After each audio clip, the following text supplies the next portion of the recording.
தமிழகத்தின் முன்னாள் முதலமைச்சராக செயலாற்றின நல்ல பணிகளை செய்த மாண்புமிகு மு.க.ஸ்டாலின் ஐயா அவர்களுக்கு என்னுடைய அன்பின் வாழ்த்துக்கள்.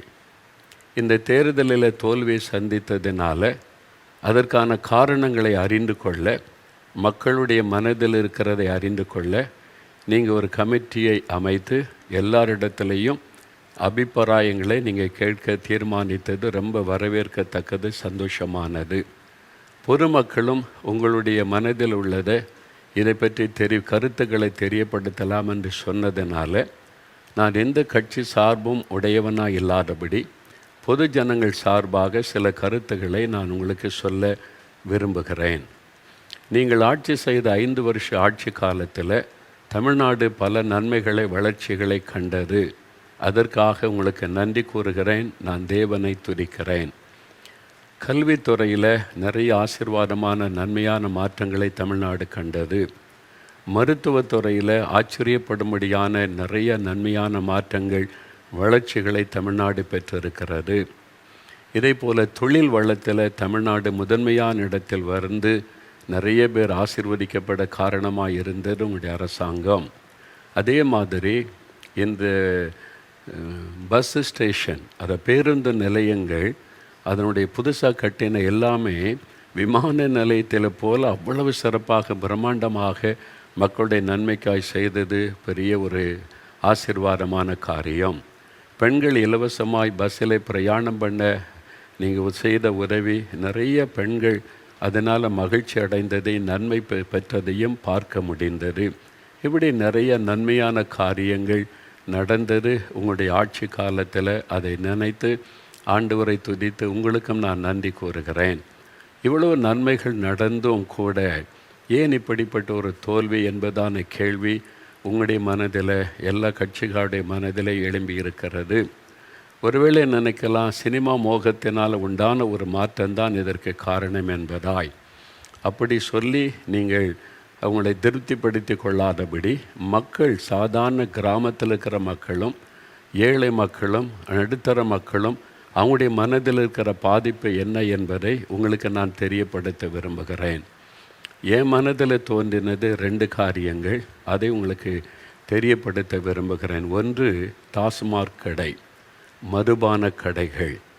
அதாவது தமிழ்நாட்டில் மதுபானத்தினால் 1,25,00,000 பேர் தினசரி குடிகாரர்களாய் மாறிவிட்டார்கள் என்று உயர்நீதிமன்றத்தில் ஒரு நீதிபதியே வேதனையோடு சொன்னது சில ஆண்டுகளுக்கு முன்பாய் நடைபெற்றது. அப்போ நிறைய குற்றங்கள் தமிழ்நாட்டில் பெருக காரணமாக இருப்பது இந்த மதுபான கடைகள் என்று எல்லா அரசியல் விமர்சகர்களும் தெளிவாய் பேசியிருப்பது உங்களுக்கும் தெரியும். இந்த மதுபானத்தினால் நிறைய மரணங்கள், அதனால் கடந்த 10 வருஷத்தில் தமிழ்நாட்டில் விதவைகள் பெருகி இருக்கிறார்கள், தகப்பனில்லாத குழந்தைகள் பெருகி இருக்கிறார்கள் என்று ஒரு கணக்கெடுப்பு சொல்லுகிறது. அதோடு தமிழ்நாட்டில் குற்றங்கள் பெருக காரணம், நிறைய விபத்துகளுக்கு காரணம் இந்த மதுபானம். குடித்துவிட்டு வாகனம் ஓட்டி நிறைய விபத்துகள், நிறைய மரணங்கள் நடைபெறுகிறது. பாலியல் சம்பந்தமான குற்றங்கள் பெருக காரணம் இந்த மதுபானம். இந்த மதுபானத்தினால் அவங்க என்ன செய்கிறேன்னு தெரியாதபடி சிறு குழந்தைகள், பெரியவர்கள் எல்லாரையும் பாதிக்கிற அளவில் இந்த மதுபான போதை தமிழ்நாட்டில் நிறைய பேரை பாதித்து விட்டது. இது தமிழ்நாட்டில் வேகமாய் பரவி ஏராளமான குடும்பங்கள் கண்ணீர் வடிக்கிறாங்க. பெண்கள், நாங்கள் பொதுமக்களை, ஒரு வருஷத்தில் லட்சக்கணக்கான பொதுமக்களை நான் சந்திக்கிறேன். அவங்க விண்ணப்பம் பண்ண, வேண்டுதல் செய்ய வருகிறதுனால கண்ணீர் விட்டு அழுகிற பெண்களை நான் ஏராளமாய் பார்த்திருக்கிறேன். இந்த மதுபானத்தின் நிமித்தம் குடும்பங்கள் உடைந்து பாழாகி கொண்டிருக்கிறது. பிள்ளைகளுடைய வாழ்க்கை சீரழிந்து கொண்டிருக்கிறதை கண்ணீர் விட்டு அழுது சொல்லுகிறார்கள். அந்த மக்களுடைய கண்ணீர் ஆசீர்வாதத்தை தடுத்துவிடும். இது ஏழை மக்களுடைய கண்ணீர். இதெல்லாம் மூடிட்டா சரியாயிருமா என்று சொன்னால், கொரோனா காலத்தில் மதுபான கடைகள் மூடப்பட்ட போது கிட்டத்தட்ட பாதிக்கும் அதிகமான பேர் மதுபானத்தை விட்டு வெளியே வந்துட்டாங்க. இவங்களுக்கு குடிக்கணும்னு தோணலை அப்படின்னு தான் பேட்டியெல்லாம் கொடுத்தாங்க. ஆனால் மறுபடியும் கடை திறந்த உடனே திரும்ப குடிக்க ஆரம்பிச்சிட்டாங்க. அப்போ அது மூடப்பட்டால் நிறைய பேர், கிட்டத்தட்ட பாதிக்கும் அதிகமான பேர் உடனே அதிலிருந்து வெளியே வந்துடுவாங்க. அப்புறம் படிப்படியாக பெரிய மாற்றங்கள் வந்து குடும்பங்கள் சமாதான நிம்மதி அடையும். இதுதான் பொதுமக்களுடைய கருத்து. நான் நிறைய பேரோட பேசி அறிந்தபோது அறிந்து கொண்டது. அதனால் எவ்வளவு நன்மை செய்தாலும் ஒவ்வொரு குடும்பமும், கோடிக்கும் அதிகமான குடும்பங்கள் இந்த மதுபானத்திலே பாதிக்கப்பட்டு இருக்கிறது. இதை மற்றவங்க சொல்லுவாங்களோ என்ன தெரியாது. நான் இந்த மக்களோடு பழகி அவருடைய கருத்துக்களை அறிந்ததுனால அவருடைய இருதயத்தின் வேதனையை உங்களுக்கு தெரியப்படுத்துகிறேன். இதை நீங்கள் கணக்கிலே கொள்ள வேண்டியது அவசியம். அதனால் பூரண மதுவிலக்கு தமிழ்நாட்டுக்கு வருவது தான் ஆசீர்வாதம். அப்படி இல்லாவிட்டால் அடுத்த தலைமுறை சொல்லும், தமிழ் சமுதாயமே குடித்து குடித்து அழிந்து போனது என்று வரலாறு பேசக்கூடிய நிலைமை வந்துவிடும். இதை தடுத்து நிறுத்துவதற்கு அரசியல் தலைவர்கள் முன் வரணும். ரெண்டாவது ஒரு காரியம், நான் அறிந்த விதத்தில் லஞ்சம். இது எல்லா அரசாங்க அலுவலகத்திலும் வேகமாக மிகப்பெரிய பாதிப்பை உண்டாக்கிவிட்டது ஏழை மக்களுக்கு. ஒரு காலத்தில் அரசாங்கத்தில் போய் ஒரு காரியத்திற்காக போனால் நம்ம பக்கத்தில் ஒரு மிஸ்டேக் இருந்தால் அதை சரிப்படுத்துவதற்கு லஞ்சம் கேட்பாங்க. இந்த தப்பு இருக்குது, இது இருக்குது, அப்போ சரிப்படுத்த இவ்வளோ கொடு என்று சொல்லி. அப்போது ஒரு 10% லஞ்சம் வாங்குறவங்க இருந்தாங்க, 90% நேர்மையான அதிகாரிகள் இருந்தாங்க. ஆனால் இப்போது 10% தான் நேர்மையான அதிகாரிகள் இருக்கிறாங்க. 90% லஞ்சம் லஞ்சம் லஞ்சம்.